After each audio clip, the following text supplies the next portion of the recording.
Hello, আসসালামু আলাইকুম।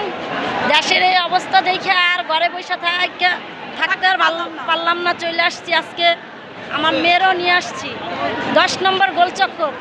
দেখেন কি অবস্থা এখানে। এখানে দেখেন, আমরা একটাই দাবি, ওয়ান দাবি, পদত্যাগ, অনলি ওয়ান দাবি।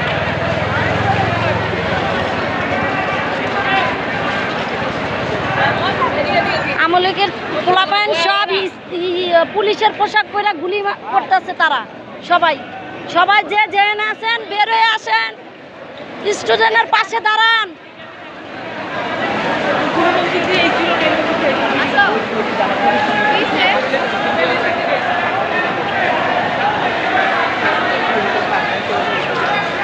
সবাই ছাত্রকে পাশে দাঁড়ান। আমরা ছাত্ররা ভালো নাই, ছাত্ররা ভালো নাই, আমরা গুলি করছে আমাদেরকে।